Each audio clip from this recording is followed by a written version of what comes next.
I think we'll go ahead and get started now. Believe it or not, we have plenty of seats here up front. All right.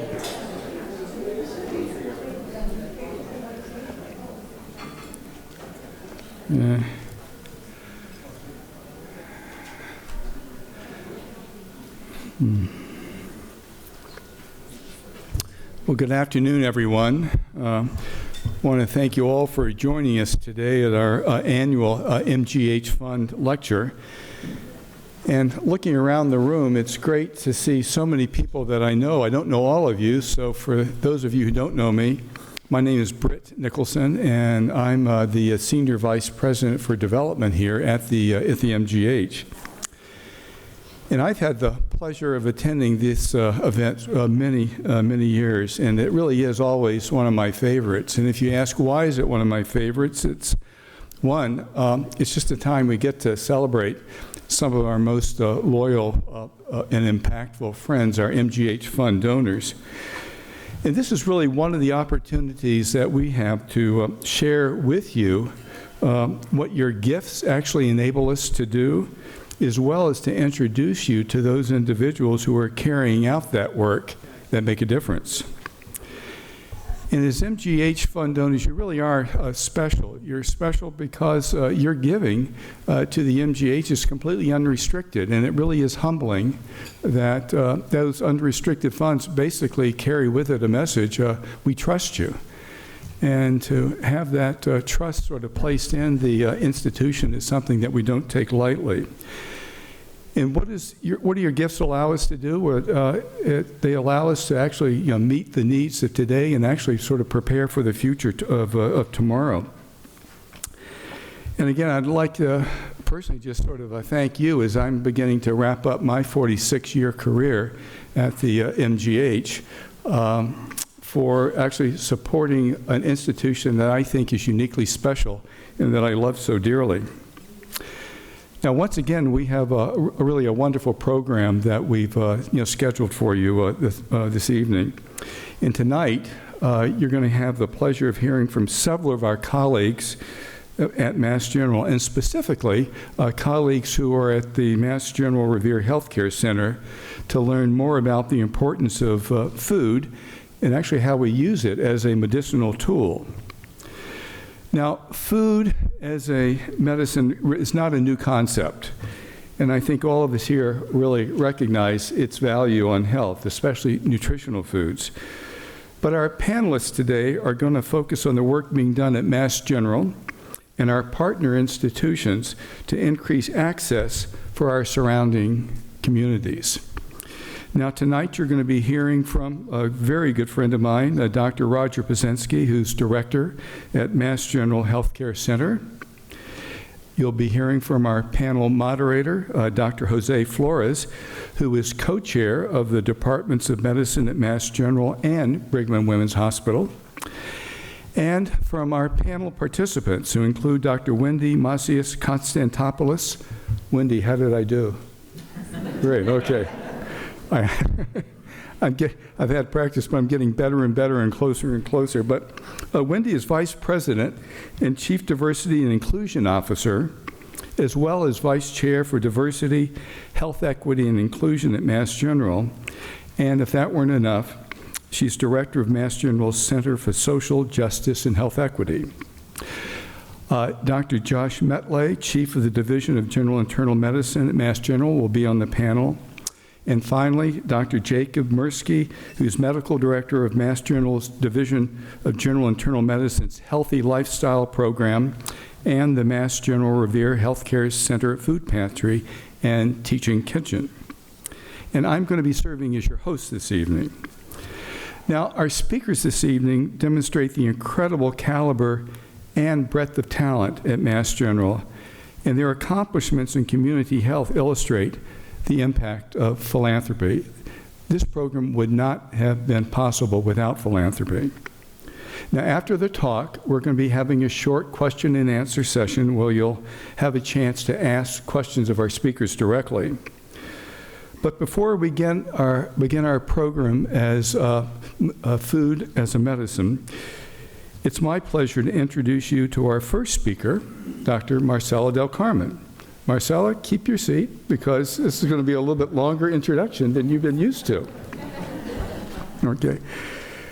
So in March of this year, on the heels of Dr. David Brown taking on an expanded role as president of academic medical centers at Mass General Brigham, Dr. del Carmen was named Mass General's new president, in addition to her existing title as president of the Mass General Physicians Organization. Now, since this is the first time that many of you have had the chance to see and or hear Dr. del Carmen in person, I'd like to expand on the usual introduction. She's getting nervous here. Okay. Now, Dr. del Carmen's journey to the MGH is truly unique. Now, she was born in Nicaragua. Her maternal grandfather was a Johns Hopkins trained urologist who rose to become the Minister of Health in this country. But at the age of 10, with her country being torn apart in the midst of a civil war, her family was forced to flee the country with little more than what could be held in several suitcases, and they landed in Seattle. Now, elementary school can be tough as it is, but imagine speaking no English in a brand new culture. To say that Dr. del Carmen survived is an understatement. Dr. del Carmen prevailed, and she continues to prevail. Her family eventually moved to Miami, where she decided to follow in the footsteps of her maternal grandfather and pursue a career in medicine. She attended Johns Hopkins, where, upon completing her training, she moved to Boston for her gynecological fellowship at MGH. And all I can say is how fortunate we were. She always planned to return to Johns Hopkins, and she made good on those plans. But as she'll be the first one to tell you, life is what happens while you're making plans. Her mentor at Johns Hopkins passed away suddenly and unexpectedly, and she thought, well, my well-thought-out plans are going to need to change. And because of her earlier positive experience at MGH, we were able to recruit her back to Boston in 2002, where, not surprisingly, she excelled not only as a clinician, a compassionate provider, a skilled surgeon, a researcher, and a gifted leader. Because of the universal respect in which she was held, she was asked to become the Chief Medical Officer of the Mass General Physicians Organization. And I had the great fortune of working side by side with her for a number of years. She was then promoted to be president of the Physicians Organization, a position she continues to hold, as well as her most recent promotion to be president of MGH. I cannot imagine a more perfect fit. During her tenure at MGH, she has embodied the hospital's mission, pushing for innovation and collaboration while keeping our patients and community as her North Star. And this institution could not be in better hands. I'm excited for our future with her as our leader. Please join me in welcoming Dr. del Carmen to the stage.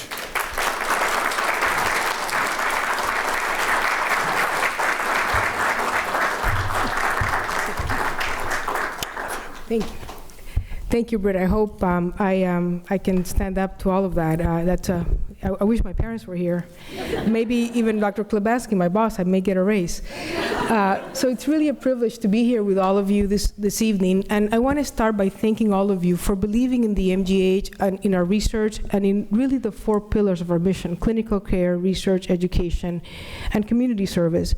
As Britt alluded to, we would not be able to support many of the programs, including the program that you'll have a chance to hear about later tonight, without your generosity, and the fact that it is unrestricted allows us to use our creativity to actually be able to match your generous funds to where we think our mission needs it the most. As Britt said, when I came to the MGH as a fellow, I was really struck by the fact that as an academic medical center, the MGH really stood for 4 things, not just clinical care, research, and education, but a true commitment to community service. I left my country in the middle of a civil war, and at a very early age understood that there is a social commitment that we all have to make the world a better place. And what was unique about my experience at MGH was that you get to live that commitment every single day. Every single day that you come in to work, everyone on the team, whether it's the clinical staff or the support staff, really worries about not only how we're going to care for patients, but how are we going to change the way that we care for patients in the future, how are we going to innovate to actually move medicine forward, but not just at the MGH, but beyond the MGH. Like, how are we going to commit to that research mission globally and change the way that medicine is practiced at the level of the universe or globally? How are we going to train the next generation of clinicians and leaders? And most of all, how are we going to care for our communities and the communities that we serve and actually end up closing some of the disparity gaps that exist in our own city and in our communities? It was that commitment to community that really informed my research. I spent 15 years of my life trying to understand how we end up with healthcare disparities in medicine and how we can create programs to close those disparities. And so I stand before you today very proud because of your generosity that we're going to hear about the programs at Revere Health Center. Before I go on and let you enjoy the panel discussion, I want to really give you an update on the hospital. I want to say that, as Britt mentioned, I began my tenure as hospital president in March of 2024, and within 6 months, I've been able to celebrate incredible accomplishments that are unique to the place that we sit in as MGHers and as Mass General Brigham leaders. The first few weeks of my tenure as president, we got to celebrate the first in the world xenotransplant in kidney. We also celebrated the first in-class CAR T-cell treatment for glioblastoma, which is a pretty deadly brain tumor, using a new technology to create that clinical experience for patients. And then this week, we celebrated another Nobel Prize in medicine. So I have to say, I don't know of any other president tenure where you get to celebrate those 3 incredible accomplishments, all possible because of somebody's vision, right, and commitment to making sure that you gave back and that you supported our research mission. I want to acknowledge that our board leadership, Jonathan Kraft, Diane Patrick, and Carl Martinetti. I want to share some hospital updates.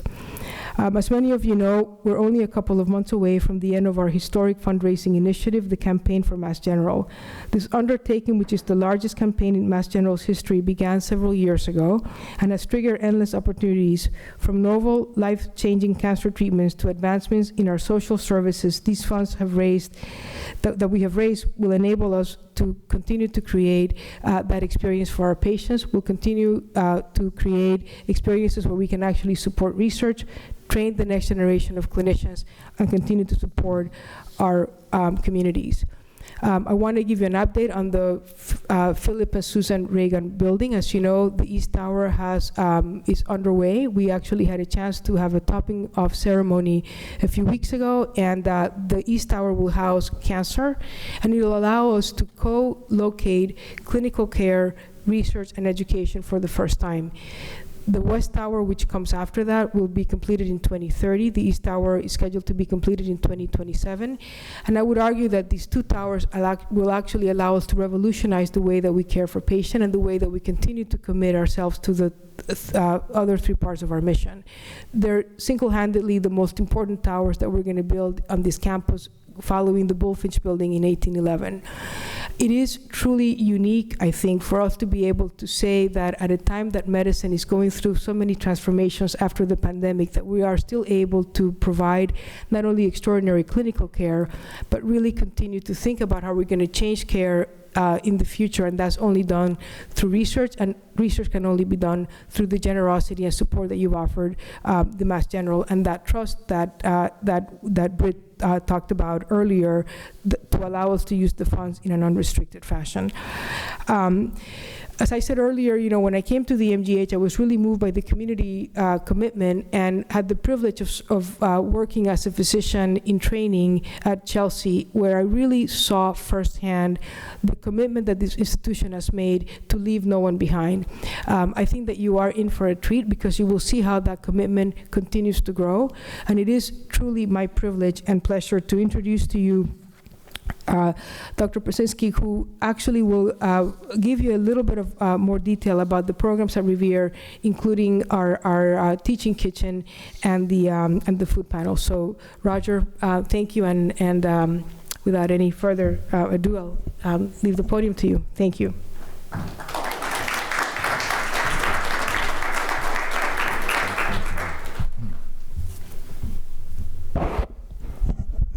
Back to Britt Height for the microphone. Thank you so much, Marcela, for that kind introduction. And I'm very honored to be able to speak to all of you today. And thank you so much for coming and all your past support, and I'm sure future support. I'm very happy to announce that I am now 40 years with MGH this year. So we celebrate every decade that we spend here. And I have thoroughly enjoyed the wonderful, always challenging career here. I have been at MGH Revere for all of those years as an internist and a pediatrician, caring for adults and kids ages 0 to 100. When you hit 100, I turn you over to your imam, your rabbi, your priest, your minister, whoever. I'm done. I now have the great-grandchildren of some of my deceased elderly patients that I care for decades ago, so 4 generations of families that I've cared for. Wonderful. MGH has 3 large community health centers, Revere, Chelsea, and Charlestown, and they are all amazing places. They give outstanding, comprehensive primary care to these communities that have very large unmet health needs. We have numerous interpreters and community health workers who live in the neighborhood, speak the patient's language, and are cultural brokers for the doctors so that you can really understand what the patient's eating, what their lifestyle is, what their religious habits are. Numerous studies have shown the value of primary care. Basically, you live longer and the quality of your life is better if you're hooked up with good primary care. Our communities have very high rates, unfortunately, of preventable cardiovascular and cancer mortality. We consider it our mission to make those numbers go down. Our health centers are places of innovation, and you'll all learn about this tonight. About 8 years ago, Dr. Amy Wheeler, one of our internists, pretty much on her own, without a lot of support, decided on Saturday mornings to invite her patients into the health center and cook with them and exercise with them.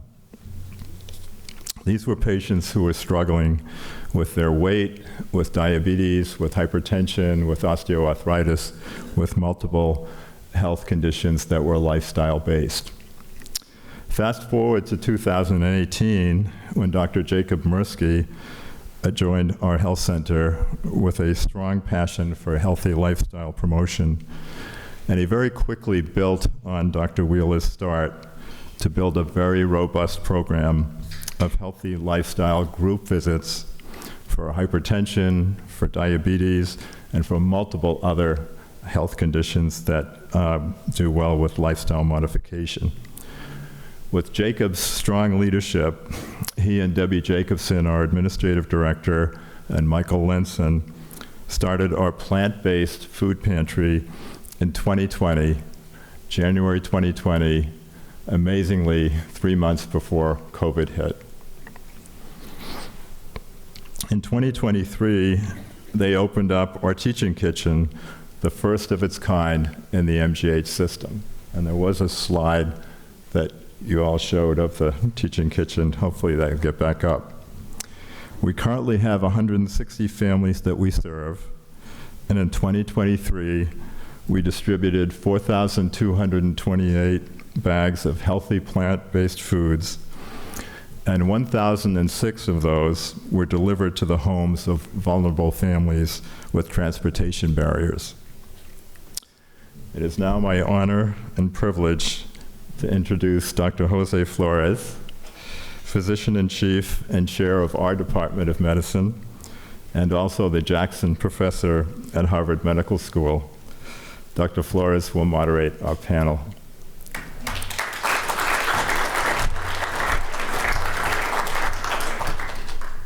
So now, back down to a more manageable height on the microphone. So yes, I'm Jose Florez. I'm the chair of the Department of Medicine for the last year. Just to give you a sense of what the Department of Medicine is, it is the largest department in the entire system between Mass General and the Brigham. It comprises 10 clinical divisions. So for example, cardiology, endocrinology, nephrology, all of that is within the Department of Medicine. We have 7 research units. We have 100 different clinical practices, 1,500 faculty members, about 900 trainees. So it's a very, very large enterprise. And besides all these specialty divisions, the one division that is key to today's panel, and which Dr. Metlay, who you will meet shortly, represents, is the division of general internal medicine that includes all of primary care. All of primary care, which means that we manage a population of thousands of patients in our area for whom we're responsible not when they get sick, but hopefully to prevent illness. Now, before we get into that, I want to give a little bit of background on myself. I came here from Chicago sometime in the last millennium. I came here to train, so I am an MGH lifer. The physician I am today, the investigator I am, the leader I am, is all because of MGH. So I wanted to thank you for everything that you have done to make this place so special. I met my wife at MGH on Bigelow 11, if you've been there. Very romantic place. My 4 daughters were all born at MGH, and my sister, who's older and who has a rare genetic condition, for whom we didn't know what the diagnosis was diagnosed at MGH at age 44, when we for the first time had an idea what she had. So MGH is really my life, and I'm so grateful to all of you, and I wanted to say that. So now we're moving to the topic for today. I mentioned that we take care of all these primary care patients. We're responsible for their overall health. But I am a specialist. I'm a diabetologist. I have worked in the diabetes center, where I see patients with type 2 diabetes. And for all the years of my practice, we've had this problem that by the time they get to me with diabetes, it's too late. It's too late. They're already on their way to develop cardiovascular disease. They are obese. They may get kidney failure. Their eyes are affected. They may have an amputation. So it is absolutely critical that as a system, we do something to prevent people to get to that stage. And so you will hear today is this incredible, innovative, and creative initiative to make that happen. So without further ado, I'm going to invite my co-panelists to come up to the stage, who will introduce themselves, and we'll have a conversation.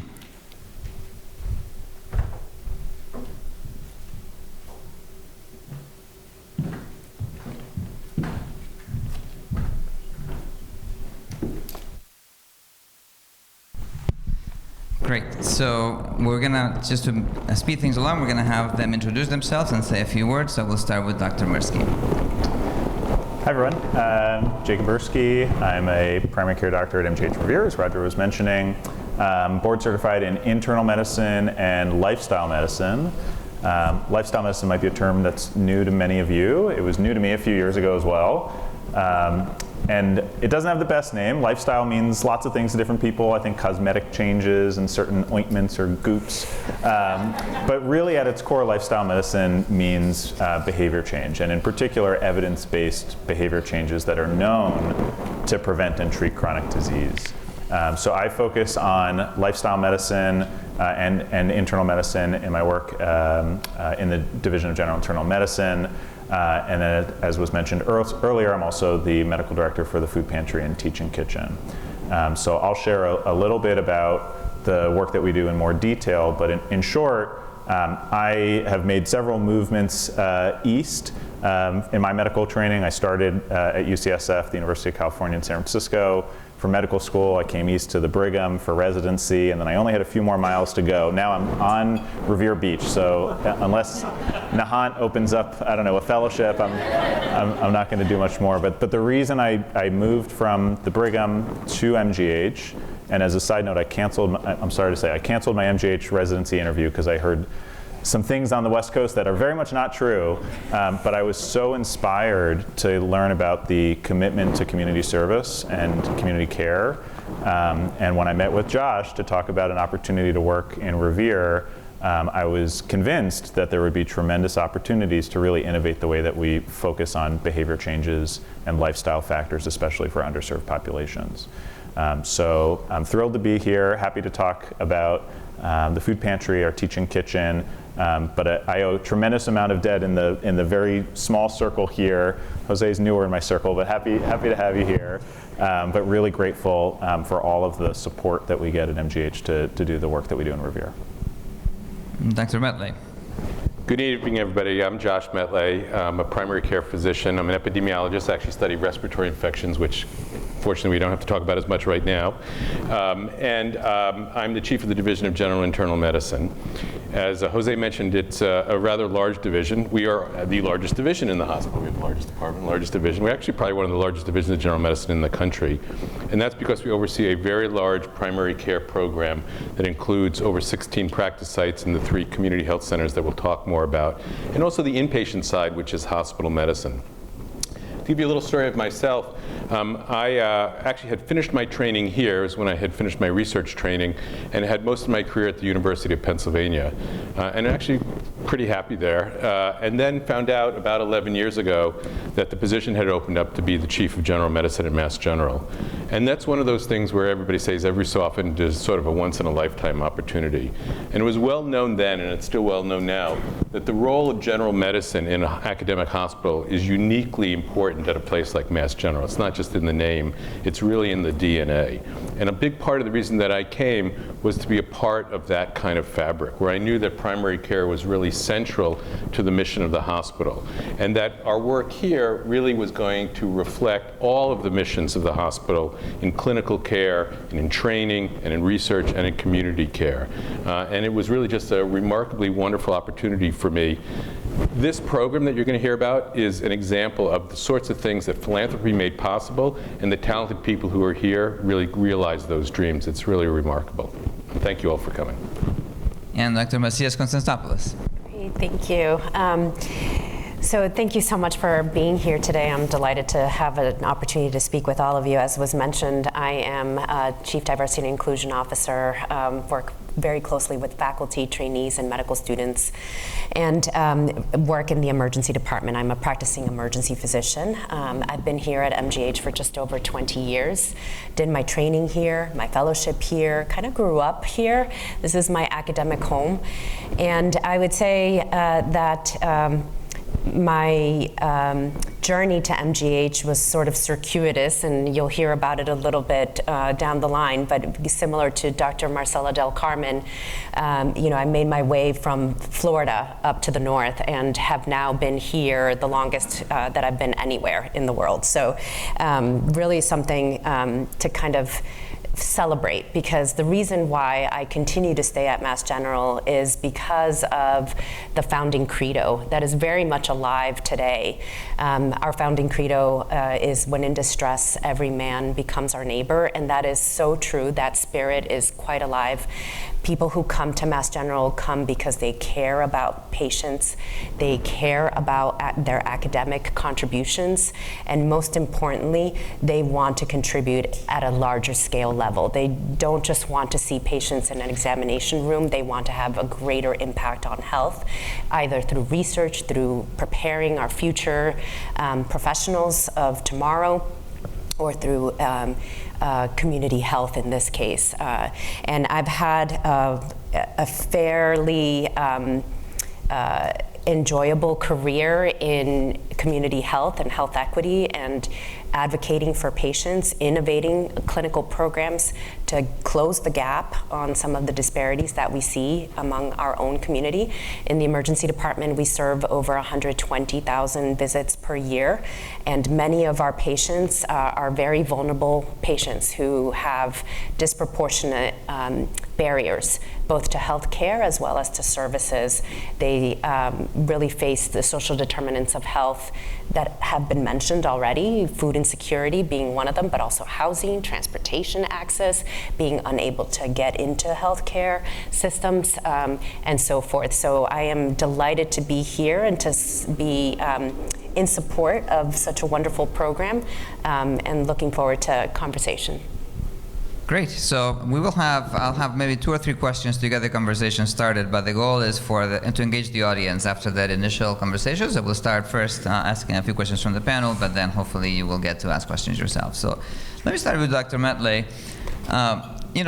As a physician, I am used to thinking of interventions as drugs. I have a lot of drugs that I give my patients with diabetes. Sometimes there's devices that we can use, interventions and surgery. This idea of using food seems kind of odd for a doctor. So what exactly do we mean about food as medicine? Yeah, this is a great question. So to focus this, I'm actually going to cite, for many of us, a pivotal article and lecture that came out about 20 years ago. It was part of something called the Shattuck Lecture, which is published in the New England Journal. And it was given by a guy named Stephen Schroeder, who's a sort of iconic leader within the general medical space. He was at UCSF for a long time and then was at the Robert Wood Johnson Foundation. And he culled a lot of data to ask the question, what determines how long and how well we live as a society? Or said otherwise, what are the factors that determine premature mortality? How do we understand that? And if you imagine it as a pie chart, only 10% of that chart is related to the health care that people receive. A surprisingly small amount is related to the prescriptions. Some of it is related to genetics, some of it is related to where you live, but 40% of it is related to behaviors. It's related to the idea of what you eat, how you exercise, whether you smoke, whether you drink. So almost half of what determines your length and quality of life is not related to the healthcare that we traditionally think of as sort of the traditional sorts of things.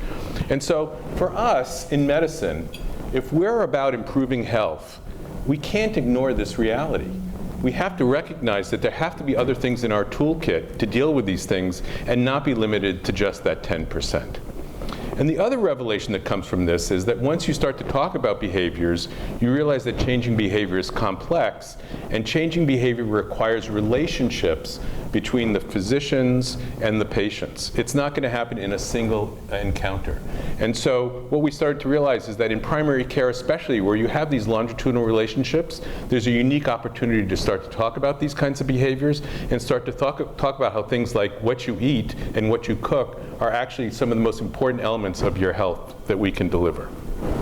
That's really true. I mean, in my practice, I may see patients maybe 3-6 months, and I can't go to their home and give them insulin. I can't go to their home and do the food. So I need a program that is going to really empower them to do this on their own. So maybe Dr. Mirsky, you can tell us concretely how that happens. Sure. Yeah, and I have to say it's music to my ears to hear Josh talk about medicine like this. So thank you, Josh. Yeah, I've only been listening to you.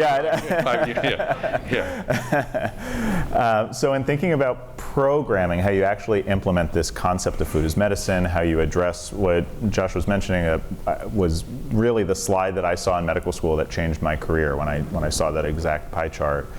The implementation of it is extraordinarily complex, and food as medicine is probably a term that some of you have heard. It's gaining a lot of attention nationally. The White House had a conference on it about 1.5 years ago, or actually just over a year ago. It's definitely a conceptual framework for thinking about taking this concept of healthy food and behavior change and putting it into a healthcare system.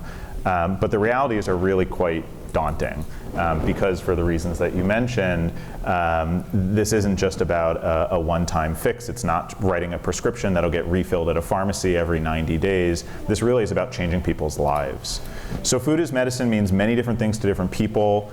I believe that at MGH and in the Revere Health Center, we're really at the forefront of this movement nationally because we've built a program that does exactly this. We've taken the guidelines that are actually pretty consistent from the American Heart Association, the American Diabetes Association, the American Cancer Society. They're all pretty much the same, that emphasize, from the nutrition perspective, plant-based foods.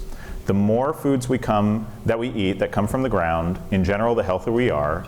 The more foods we eat that come from bags, cans, and boxes, the less healthy we are. That's a generally true statement without getting into fads or diet wars. And so in Revere, what we interpreted that as meaning is people can eat whatever they want or they can buy foods that they want with their own resources, but we are going to give only plant-based foods, because that's what the evidence shows from 50+ years of research on nutrition science, that plant-based foods are the healthiest. So every family that comes into our food pantry receives a bag, one or several bags of plant-based food every week. There's enough food in there to feed every member of the household for the entire week, and then they can come back. We never discharge anyone from our program, which is probably one of the most unique things about our program in addition to being plant-based. And what is really powerful about what we're doing is that we're not just addressing the nutrition component that Josh was mentioning, but we're really addressing the nutrition security problem, which is a huge issue in Revere. It skyrocketed during COVID, which is the inability to reliably access and eat and enjoy healthy foods. Not just foods, which is what used to be called food insecurity, but nutritious foods. So we're addressing both hunger and health by providing free plant-based foods for every family member every week, as long as they want to come. And I'll mention in just a little while that we have a research program that's starting to get a sense of the impact we're having on our families. It's great. So one of the patients that I have in the diabetes center actually works in the hospital cafeteria. And it's remarkable, when I go down to get my lunch, I see him there. And he is very proud to tell me how he's doing every time, because he is paying attention to these healthy foods. One of the interesting things about our cafeteria, Ann Thorndike is an investigator in the Division of General Internal Medicine, and she conducted a study by which foods are available to eyesight and how people choose them. And so our cafeteria now has decided to put all the healthy foods at eye level and the less healthy foods down below, because she proved through this study that people are more likely to take the things that are right in front. So this is a way in which the hospital is taking this to heart.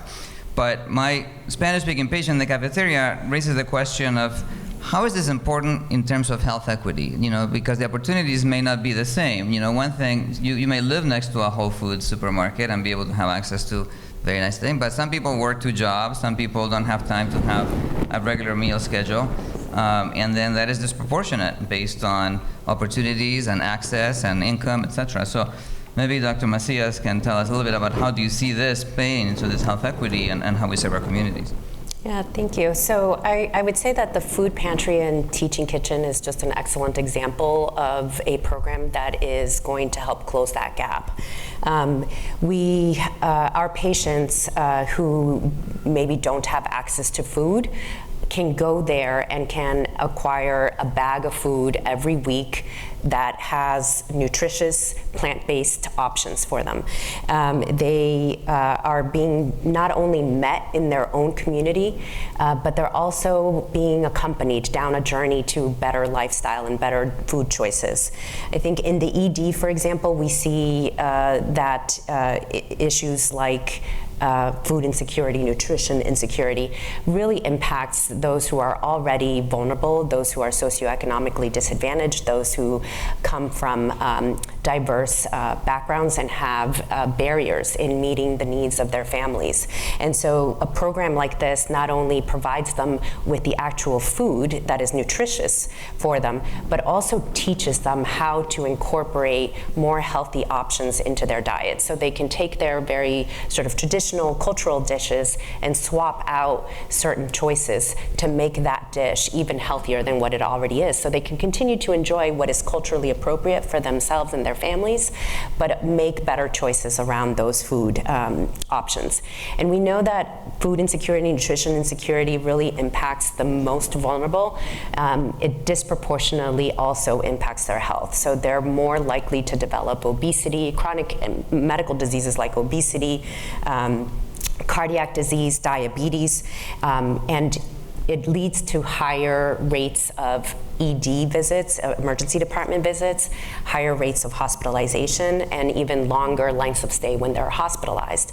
So I think with programs like this that are really innovative and targeting the sort of root cause of some of those chronic diseases that they're developing will help to decrease the prevalence of these diseases and really help to improve their health and close some of those gaps that they currently experience in their lives.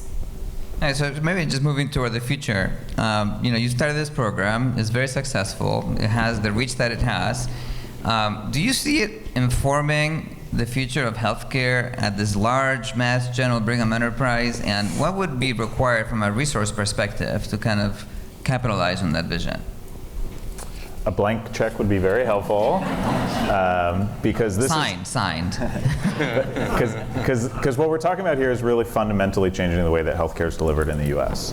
As you mentioned, traditionally people think of healthcare as medications and surgeries, and it's a relatively new concept that there should be structural support within the healthcare system to emphasize the behavior changes that are so critical. So our program in particular is, we're the first and only, we're the only current brick and mortar food pantry in the MGB system. We're the only teaching kitchen in the MGB system. And so we're thinking that there's a lot to be learned about how what we do can inform the expansion of this type of programming to not just be a one-off, but to really be integrated into the delivery of care. And this is something that's going to happen. So health insurers, Medicare and Medicaid as well, are already piloting and trying to understand how to reimburse for food as medicine and other behavior-related programming. But it's very, very early. So at MGH, we are ahead of a lot of the insurers. The movement is going there because it's completely unsustainable to ignore the 40% that Josh mentioned earlier. But we have to understand whether what we're doing is working. So I don't want to be so audacious to say that our program's amazing and everyone's getting healthier and we should just move on and expand this in every health center, every clinic, and every hospital in the MGB. Really, we have to research what we're doing. So we're fortunate that we have a research partner, Dr. Lauren Fichtner, who also works at the Greater Boston Food Bank. We've been able to get 2 grant-funded research projects up and running over the past 2.5 years. We've published one paper that has shown that children, and Dr. Fichtner is a pediatrician, pediatric gastroenterologist. We showed that during the pandemic, children who had overweight and obesity who came into the food pantry actually had a body mass index or BMI that went down at a time when most kids were going up. And what's even more interesting and makes perfect sense to me, and I hope will intuitively make sense to you as well, is if we think of food as medicine, we should also think of food as medicine dosing. And the kids who received more packages of food are the ones whose BMI went down the most. So this should make sense. We give people healthy foods and they get healthier, but we have to prove it. So we're on a mission now through the grant funding that we have, certainly with philanthropy that we have, philanthropic funding that we have, to really do the research to show that this is worth investing in, that there is a return on the investment that's not just clinical, but it's also social and emotional, related to stress levels, depression, anxiety, et cetera. And that's really where the teaching kitchen comes into play. We haven't talked too much about it, but we're also studying and trying to understand whether we can be the first of many teaching kitchens within MGB that not just gives people the tools to eat or the food to eat, that's nutrition, but we actually enjoy eating as a practice, as an experience. It's one of the most human things that we do. So our teaching kitchen has free classes, we have shared medical appointments, where patients from the community come in, they cook alongside physicians, our dietitian is a chef. Today he made fresh tacos with salsa verde and sweet potatoes and black beans, and patients are able to come in for free, learn how to make these foods, taste it, enjoy it, and then go home and bring the knowledge that they've learned and pair it with the food that we're giving. So my hope is we're the first of many. Hopefully our research will demonstrate that this is worth doing, but it's going to be a very long and challenging process to fight an uphill battle against a cultural norm that is very hard to change. Well, the way you describe it, it makes one want to have a practice at Revere, you know, because it's not like they're having a fun party every time with all this kitchen. You know? I'm very full on Thursday when I walk in Yeah, for it's really good. afternoon. Yeah. So Josh, from the point of view of somebody who manages the entire primary care enterprise at Mass General, you know, so now kind of the macro view, you know, what does this mean for physicians? What does it mean for all the community health centers, for all the practices? Well, this is part of what I love about general medicine. There's nothing that doesn't fit under our tent. Like that things like this would happen in our division is really amazing. I like to describe ourselves as the island of misfit toys. If it's an idea but it doesn't fit somewhere, it probably fits with us. And so we've been unbelievably grateful to have this happen. Here's 2 surprising things we've learned. One of them is, as beneficial as this has been for the patients and their families, it's been remarkably beneficial for the physicians and the other clinicians who participate. It actually is a huge positive boost in their jobs to have these other aspects of work that they do that are so immediately beneficial and have such palpable benefit to the patients that they're taking care of. You are all probably aware that we have a bit of a crisis in primary care and trying to maintain access to primary care. I'm sure many of you know people who want to figure that out. And part of what I have to figure out is how to figure out how to make jobs where people are doing enough things that really want to keep them in the healthcare game, as it were. And this kind of work is incredibly important to that. It really is that offset that has actually extended people's interest in staying in these kinds of careers. The other thing that we're figuring out is, just as you would never want to see a drug come to market that wasn't extensively tested, as much as we think about these things on a whiteboard or in advance, they always need to be kind of figured out in the real world. You actually have to test them when they're out there. And Jacob has been fantastic at bringing in grant money. We've also used philanthropic dollars to support some amazing opportunities to evaluate what we're doing.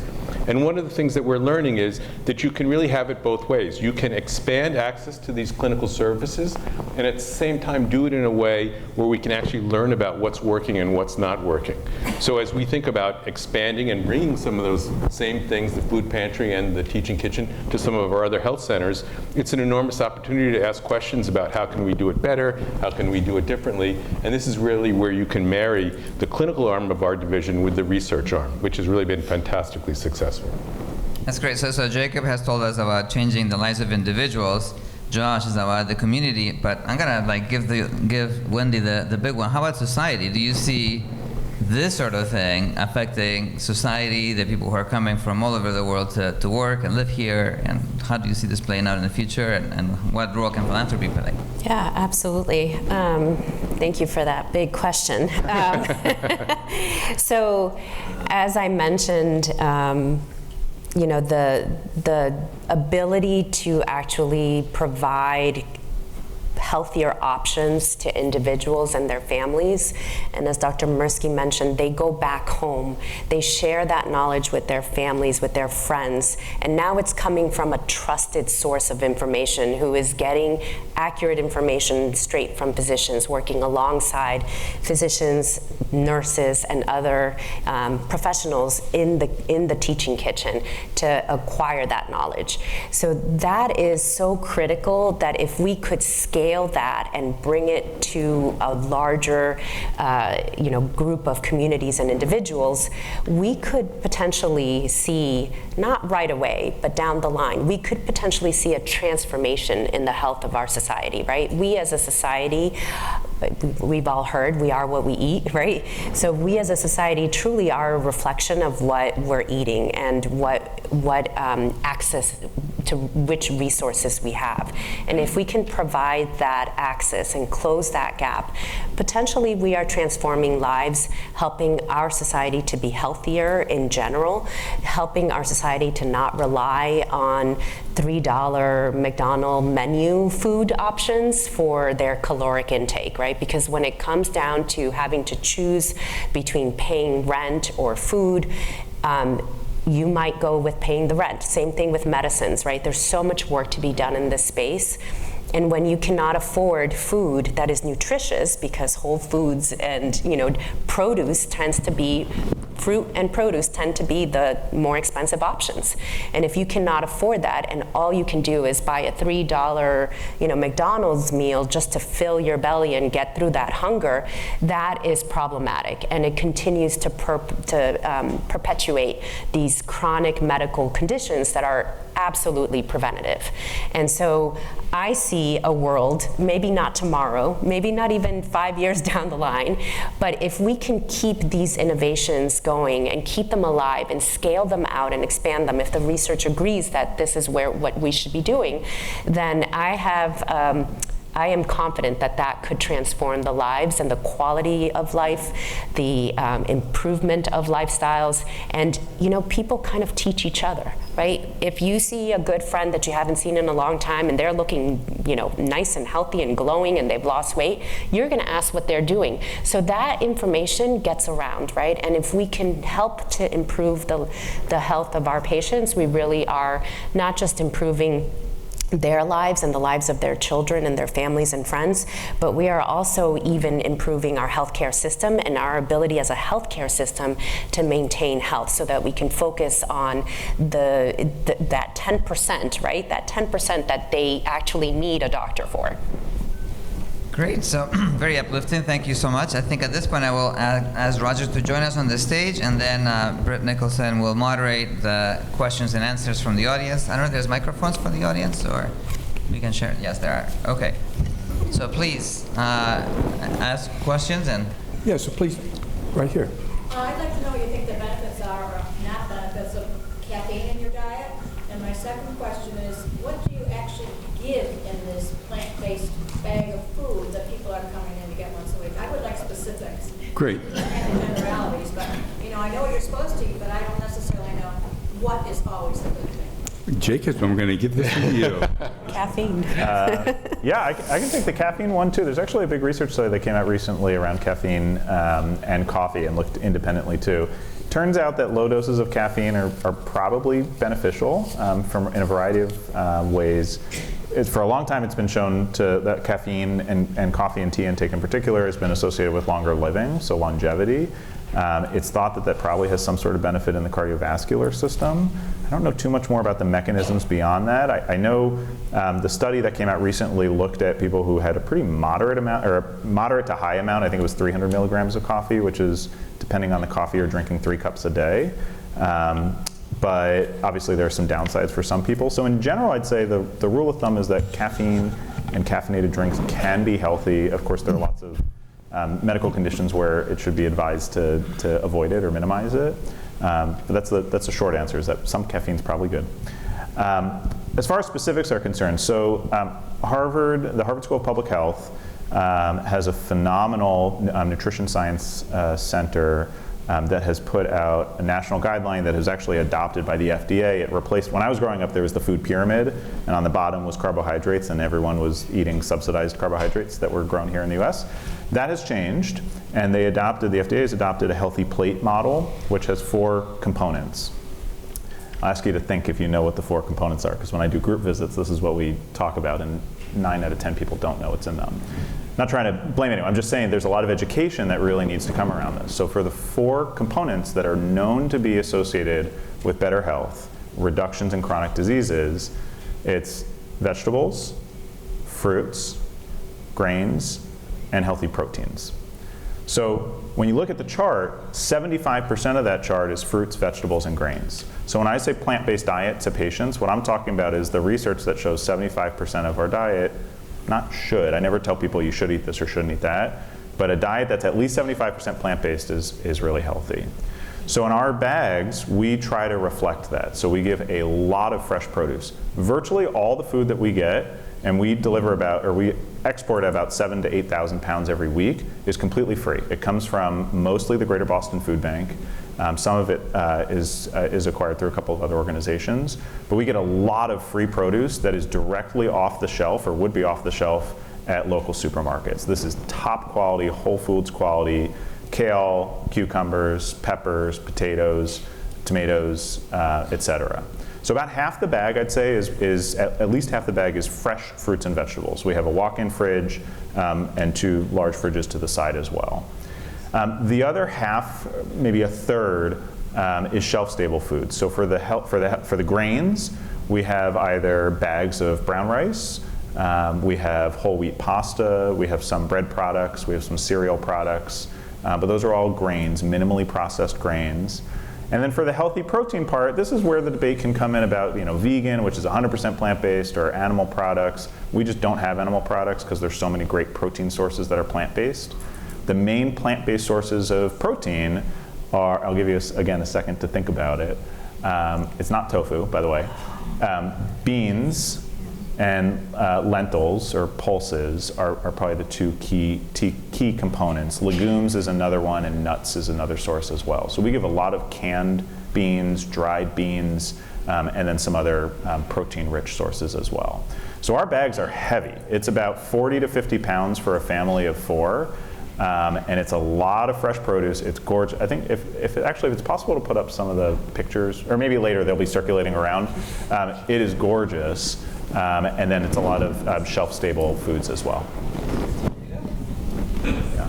So this is the teaching kitchen, and then this is some of the food that when our dietitian chef prepares food on Thursdays, it's almost entirely from the bags that are given out that week.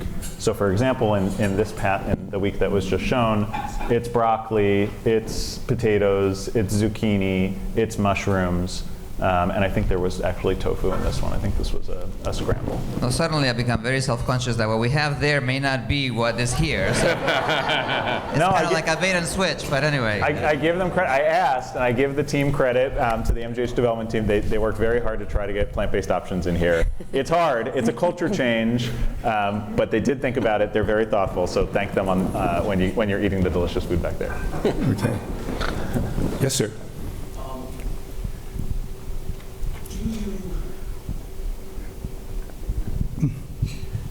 Do you write prescriptions for the bags of food?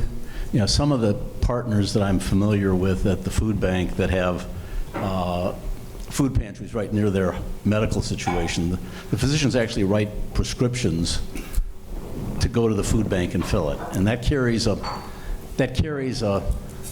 better level of gravity, if you will, because people go to the doctor to get a prescription. Yeah. And then thinking downstream, can you ultimately end up if your research falls out, can you get this to be actually a reimbursable prescription? Yeah, I could talk for a very long time about both of those questions, but I want to be mindful of other people chiming in as well. The short answer is yes. Providers do refer patients in. So we have a referral mechanism in the electronic record. There are lots of mechanisms to detect folks who are food insecure. Every primary care patient is screened at their annual physical. So yes, providers will place a referral. Unfortunately, we have a 150-person wait list, and that's without any advertising. It's because there's just so much food insecurity in the community. So yes, there is a referral process. As far as insurance is concerned, we're at the beginning stages of reimbursement. So Mass Health, which is the Medicaid in Massachusetts, is one of a dozen or so states that very uniquely asked for flexibility in how to spend dollars on the most vulnerable patients. And so it's called an 1115 waiver. And so Mass Health has been very innovative with their flexible services program. So part of the funding that we get in Revere at the Teaching Kitchen and Food Pantry comes from Medicaid.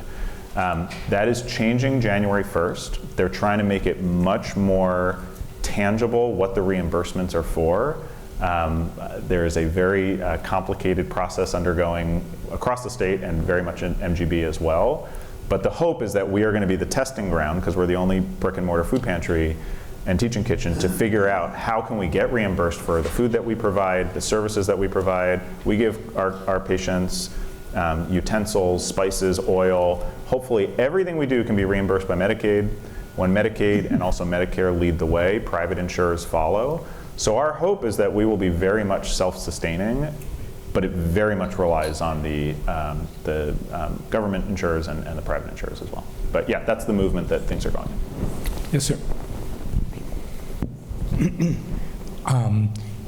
That segues into my point. This is really a societal problem. I think a lot of people have heard about ultra processed food, and in particular, say, soft drinks and sodas, both with sugar or with artificial sweeteners, and all the other junk food, you know, the potato chips and everything else.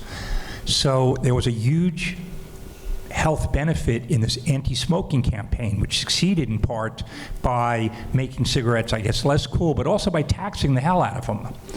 So the real way to improve food is, as a society, to reduce the junk food. So have you got the balls to tackle that politically? I'm happy to answer, but I have a lot of thoughts on that, but I'll open it up to my colleagues to democratize this a bit too. Josh, you think a lot about policy? Yeah. You know, people have tried this to varying degrees of success in New York, you know, in terms of the soda tax and so on. So it is an idea that's out there. I worry that it's easy to find the high-profile culprits, but this is a much more comprehensive look at what we should eat and what diet should be. And I think that's going to be a harder thing to regulate through policy. It's really a much more of an educational thing in how we change what we think of as a healthy diet. You know, one of the things that we have to come to grips with is if you accept my data that almost half of our health is related to these sorts of things, and we have to come to grips with the fact that we have some of the worst health indices compared to any developed country in the world, then we're really going to have to decide what's going on here. And I think you are correct that there are some things that are going on societal that are driving us in the wrong direction. I'm not sure that taxing or those policies in and of themselves are going to get us there, but there is definitely a need to shift the conversation. I think what we're going to do, we'll take one more question, but the panelists are going to be available, you know, during the reception, you know, to take sort of individual, questions. And you, sir.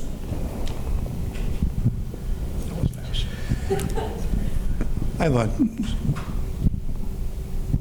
Can you hear me? Yep. Yes. Okay. I have several questions, if I could, please. The first question is, what is your challenge for the 4 locations? And what is the most important thing is, how do you, with the challenges, how do you resolve the challenges in each location? And is there a difference between each location? For the health centers, probably. For each of the health centers, you Health center, correct, yes. Yeah, let me start. Maybe you could also get to some specifics about what it would look like to expand. We very much would love to see this across our health centers, and frankly, some of our practices as well. Some of our most needy patients are not just at our health centers, but actually at some of our campus practices as well. On the one hand, I think that some of the needs are going to be different. The health centers in particular serve very diverse kinds of communities, and I think a lot of what works well in Revere is an understanding of the community that they built this program for. And I think we would have to take a look at who we're providing these services for in each of the other community health centers. But I think that the sort of the underlying DNA of what Jacob has helped happen here is probably reproducible pretty easily at these other health centers as well. So we really just need the resources to do it, to be honest. I mean, we have, as I said, there's so much enthusiasm for these kind of programs. Finding the people to help teach and to actually give out the food and to actually promote this kind of work is not the rate limiting step. It's really about standing up the programs and the cost it is to actually have the food pantry up and running and to build and run the teaching kitchen. Would you agree? Yes, I do agree. I think as we've built the program, one of the biggest hurdles for many of our patients that Roger alluded to is the transportation. And in my mind, so I've learned of a term recently, which is intrapreneur, which is someone who's entrepreneurial but does it within an organization. And so I've thought, I've identified as this. And you look at Amazon, which, regardless of what you think about the company, is very effective at delivering a lot of things to a lot of doors every day. And we're really, really good, extraordinarily good at delivering medications to patients when we write prescriptions. We're great at offering surgeries and procedures right here, but we have virtually no experience whatsoever at getting people food. So if we decide that this is really the responsibility of a healthcare system, which many people aren't convinced about, it's very expensive, it's very labor intensive, it requires a lot of infrastructure, You could imagine, and I have imagined, MGB vans that are driving all over the greater Boston area dropping off plant-based bags at people's homes. There's no reason logistically we can't do this, right? I mean, I don't know where the warehouse would be. I don't know who would fund it. I don't know, whether we'd be electric cars or gas. But we know how to deliver things to people's doors. But I think there has to be a real reckoning to decide, is food going to be part of what we do in healthcare, or is this something that's interesting to try, but really not going to change the conversation? And I don't know where we're going with that, but I hope that it is something that we take seriously. The last part of the question I have also, or question to ask you, is the fact that you're giving the people the bag. They get in the bag, you're training them there, whether it's Revere, whether it's Chelsea, whatever it might be. Healthy food costs a lot of money. Where is a follow-up with you people as far as myself? I go to the kitchen, I learn, you give me the bag, you tell me how to do the product. Now what do? Now I'm out in the street, I live in Chelsea, wherever the little satellites might be. How are they made afford to? It's very expensive to eat good food. So what do you guys do then? You're giving them like the chemical, but you don't have an answer for them, do you? Yeah, if you don't mind, I'll respectfully say it's expensive to give healthy foods. It's also expensive to do coronary catheterizations and heart transplants, but we do them, and we reimburse them, and we cover them. It's part of what we've accepted as the norm in healthcare. So I think it's really about decisions. Yes, it does cost money. It absolutely does. And to create the follow-up mechanism that you're envisioning, we've thought a little bit about integrating some of the group-based programming that Josh alluded to provide community health workers or nurse practitioners that allow for groups to come together in different communities. MGB has, you've probably seen on the news, has community vans led by Dr. Taveras, and our program is also funded in part through Dr. Taveras' work around health equity across the system. You can imagine locally based, either group-based programming, community health worker programming that really takes this a step further. But there's a real philosophical question of whether this is what we do, and if so, that it's also going to be something that's prioritized. So first of all, one of the things that I really like about this program is that it demonstrates we have individuals at the institution and the institution itself that's really willing to tackle hard problems. I love that saying that it's not failure, but it's low aim that's a crime. And you guys are really aiming high for this. And the second thing is, to really be a great healthcare institution, I think you have to do two things. One, you have to deliver extraordinary care, but you also have to do the ordinary things extraordinarily well. And I think this is an example of concentrating on that latter one. So thanks very much for being here. Let's give the panel a round of applause.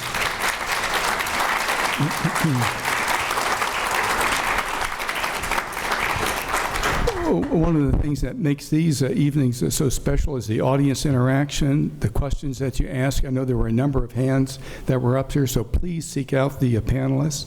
The last thing I'd like to ask you to do is in your program, there's a survey or a feedback. We take these very seriously and use these in terms of determining subjects for the next round. So if you wouldn't mind completing them, and our staff will be going around and collecting them. So please join us for the reception. Thank you.